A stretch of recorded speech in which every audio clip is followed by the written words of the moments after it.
जो भगवत चर्चा सुनता रहता है रोज, तो सर्व संगोपहो हिमाम, सत्संगा सर्व संगोपहो हिमाम, सत्संग आपको सब संगों से अलग करके भगवत अनुरागी बना ही देगा। कौन ऐसा है जो प्रभु की चर्चा सुनते सुनते अघा जाए? नारद आदि महात्मागण, बड़े बड़े साधु जन जिनका सदैव यश गान करते रहते हैं, अहो भाग्य है उन मनुष्य शरीरधारियों का जो अपने कर्ण रंध्रों से भगवत चर्चा सुनते रहते हैं। उनका संसार चक्र में डालने वाला ये विकार, घर गृहस्थी की आसक्ति, ये उसे अब अगला जन्म नहीं करने देगी। घर गृहस्थी की आसक्ति, ये काम क्रोध लोभ मोह आदि, उसको अगला जन्म नहीं दे सकते जिनके कानों में रोज भगवत चर्चा पड़ती है और वो भगवत चर्चा सुनते हुए कभी अघाते नहीं। 84 लाख योनियां हैं कर्मानुसार। इन 84 लाख योनियों में जीव भ्रमित होता है। इस योनि में एक एक योनि लाख लाख प्रकार की है। एक योनि लाख लाख प्रकार की है। अब जैसे रेंगने वाली योनि, अब रेंगने वाले में कितने प्रकार के जीव हैं? सांप हैं, खनखजूर हैं, केचुआ, कितने प्रकार के जीव हैं रेंगने वाले में। एक है जलचर, अब जल में कितने प्रकार के जीव हैं। वायु में उड़ने वाले कितने प्रकार के जीव हैं। एक एक योनि में लाख लाख योनियां, उन लाख लाख योनियों में कई कई बार जन्म। अरे बड़ा प्रपंच है, बड़ा दुर्गति है जीवों की। अन्य योनियों के साथ जो दुर्व्यवहार हो रहा है, राधे राधे बोलते रहिए, बहुत ही घृणित है।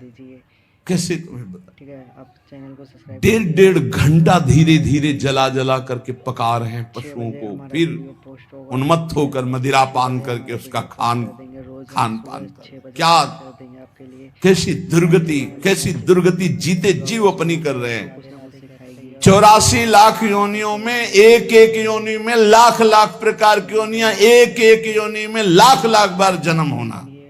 ऐसे थोड़ी है प्रपंच हाहाकार। ऋषि जन इसलिए कर रहे हैं कल्याण कर ले, भूल मत कर। यही एक चांस है मनुष्य दे जिससे तू अपना कल्याण कर सकता है, अन्य योनियों में नहीं।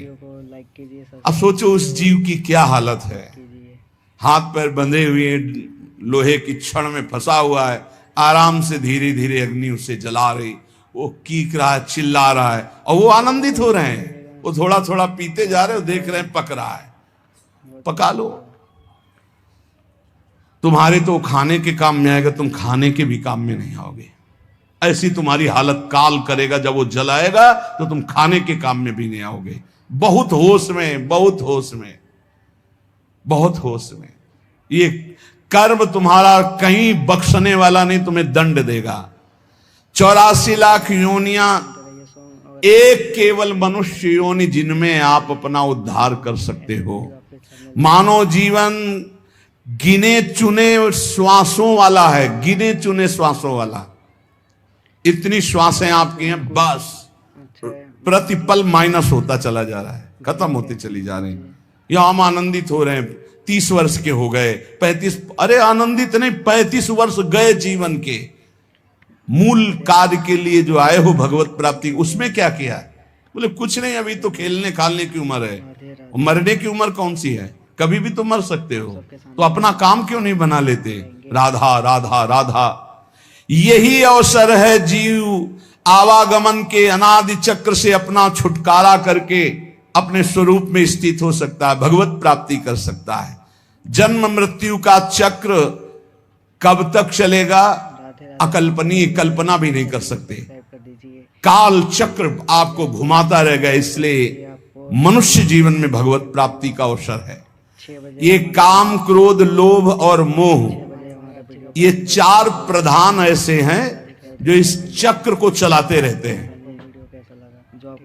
आवागमन, पुनरपि जननम पुनरपि मरणम पुनरपि जननी जठरे शयनम, ये चक्र चलाते रहते हैं। काम क्रोध लोभ मोह, इन्हीं को नरक की गति कहा गया है। इनमें से किसी में भी एक में पैर पड़ जाए, काम में, क्रोध में, लोभ में, मोह में, फौरन चारों आज करके उसे घुमाने लगेंगे, बार बार जन्म, बार बार मरण। नरक की दारुण यंत्रणा हर योनि में उसको प्राप्त होगी। केवल मनुष्य योनि ऐसी जिससे अपने को बचा सकते हो। केवल मनुष्य ही सत्कर्म करने में स्वतंत्र है, नवीन कर्म करने में स्वतंत्र है।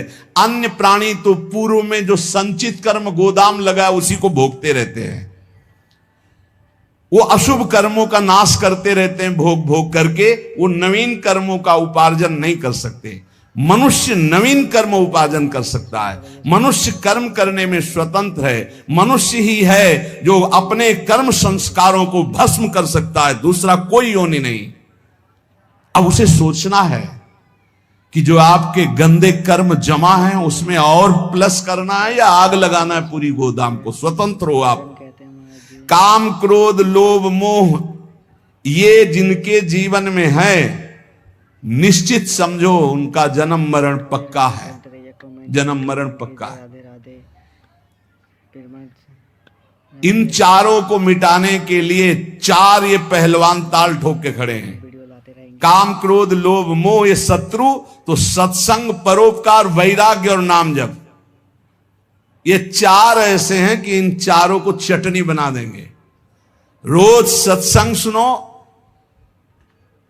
अपने भोजन में से चाहे एक रोटी निकालो, रोज दूसरों के उदर में जाने वाला विधान करो, परोपकार की भावना। आप चैनल को सब्सक्राइब कीजिए। और वैराग्य, जननी जनक बंद सुत दारा, तन धन धाम सुहृद परिवारा, सबकी ममता ताग बटोरी, मम पद मन बांध बरडोरी।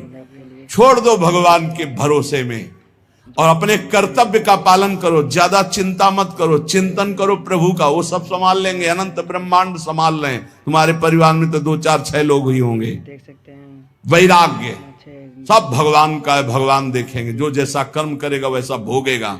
राधा राधा राधा। और अपने कर्तव्य का पालन, जिसके प्रति जो संबंध है ईमानदारी से आप करो, लेकिन राग मत करो।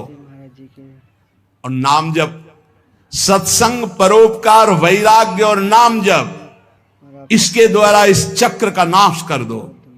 काम, क्रोध, लोभ, मोह, इनकी मिटिया मेट करने के लिए सामर्थ्य है सत्संग, परोपकार, वैराग्य और भजन। अब भगवत धाम और नरक ये 2 हैं। चयन करो तुम्हें कहां जाना है। अगर काम, क्रोध, लोभ, मोह तो त्रिविधम नरकस्येदम द्वारम नाशन मात्मनः कामा क्रोधा तथा लोभा। और यदि सत्संग, परोपकार, वैराग्य, भजन तो भगवत धाम। ये 2 गतियां हैं। उपासक देख लो, अगर भगवत धाम जाना है तो इन 4 बातों को छोड़ना होगा। काम, क्रोध, लोभ, मोह, 4 बातों को पकड़ना होगा। रोज सत्संग, रोज परोपकार और सबसे अंदर से वैराग्य और खूब नाम जप। इसी के द्वारा भगवत प्राप्ति होती है।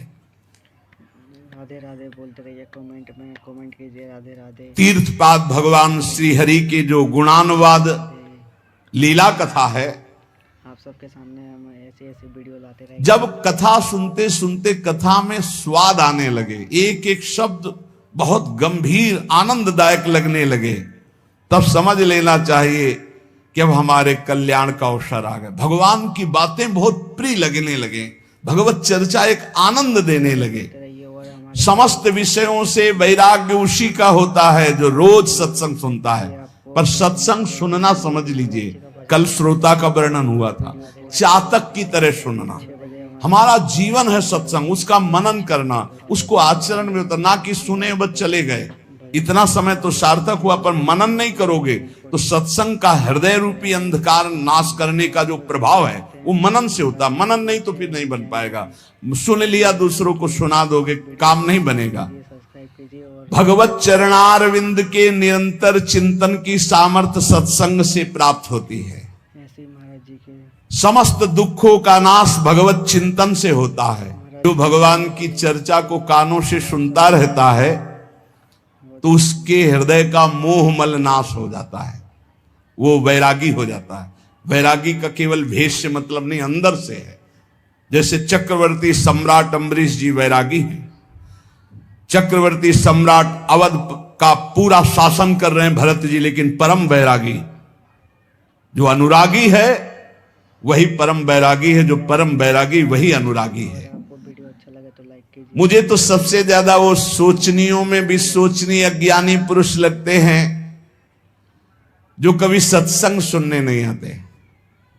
पिछले पूर्व पापों के कारण उनको भगवान की कथा में सुनने में बिल्कुल रुचि नहीं है, भजन कहते और अगर कभी कोई उनका मित्र आदि ले भी आवे तो वो सुनना नहीं चाहते। तुम आओ, सुन के हम बाहर खड़े हैं। वो इतनी दूर खड़े हो जाएंगे कि कान में शब्द ना पड़े। कमेंट में और अगर कभी सत्संगियों को देखेंगे भी तो उनके दोष दर्शन करेंगे, इनका क्या सुधार हुआ सत्संग से, ये वो ऐसा। आप सबके सामने हम हाय हाय, बड़े सोचनीय है कि मानव देह प्राप्त करके उनको सत्संग नहीं मिला। काल भगवान ऐसी अमूल्य श्वासों को व्यर्थ में नष्ट करवा रहे हैं। उनकी वाणी दूसरे के निंदा प्रपंच गायन में, देह भोगों में, राधे राधे बोलते रहिए। व्यर्थ के वाद विवाद, व्यर्थ की चेष्टा, व्यर्थ के चिंतन में उनका जीवन चला जाता है। और रोज हम इसलिए वीडियो को 6 बजे इस लोक में होगा, ठीक है? तो सबको 6 बजे हमारा वीडियो तुम केवल धर्म का आचरण करते हुए ही आपके लिए अर्थ का सेवन करो, जो आपको भोगों को भगवद अर्पित करके महाराज जी का सुनते हैं। परम पुरुषार्थ भगवान की प्राप्ति का उपाय करो, वही मनुष्य जीवन श्रेष्ठ है। यस्य संसारिणी प्रज्ञा धर्मार्थ वनुवर्तते, धर्म पूर्वक अर्थ कमाओ, पाप का पैसा नहीं। खूब भगवान नाम जप, भगवत कीर्तन, ये परम पुरुषार्थ है, इसी से भगवत प्राप्ति हो जाएगी। और ज्यादा प्रपंच करने की जरूरत नहीं। क्षमावशी कृतिर्लोके क्षमया किम न साध्यते, शांति खड्गः करे यस्य किम करिष्यति दुर्जना। जब तुम धर्म मार्ग में चलोगे तो दुर्जन लोग तुम्हें परेशान करेंगे। तुम्हारे पास ढाल और तलवार है जैसे, तो शत्रु को परास्त कर दोगे, उसके वार को सह लोगे। भजन कहते तो ढाल क्या है? क्षमा। आपको जब कोई गाली दे, अपमान करे, तो अपने भजन को बचाने के लिए क्षमा रूपी ढाल का प्रयोग करो। राधे राधे बोलते और रहिए। कमेंट कीजिए। दुर्जन जब प्रहार करते हैं, निंदा करते हैं, अंदर से बाहर से, अंदर से काम क्रोध आदि, तो शांति रूपी तलवार से काट दो। शांत रहो, चुप रहो, क्षमा कर दो। क्षमा रूपी ढाल, शांत रूपी तलवार, इससे आप क्रॉस करते हुए चले जाओगे भगवत मार्ग में आगे। स्वर्ग के देवता, बड़े बड़े देवता जिसको नमस्कार करते हैं, वो कौन सा पुरुष होता है? राधे राधे बोलते बोले वो 2 प्रकार के होते हैं। टाइप कर दीजिए, एक होते हैं ठीक है? जो बलपूर्वक दंड देने में क्षमता रखते हैं, दे देंगे वीडियो पर उनका अपमान निंदा करो वो सह लेंगे। पोस्ट होगा, ठीक है? तो आप और निर्धन होने पर भी, अवसर आने पर सब कुछ लुटाने के लिए तैयार हैं। इन 2 पुरुषों को बड़े बड़े देवता भी नमस्कार करते हैं। गरीब होने पर भी दान देने का उत्साह, और बलवान होने पर भी सहनशीलता, दूसरे के द्वारा किया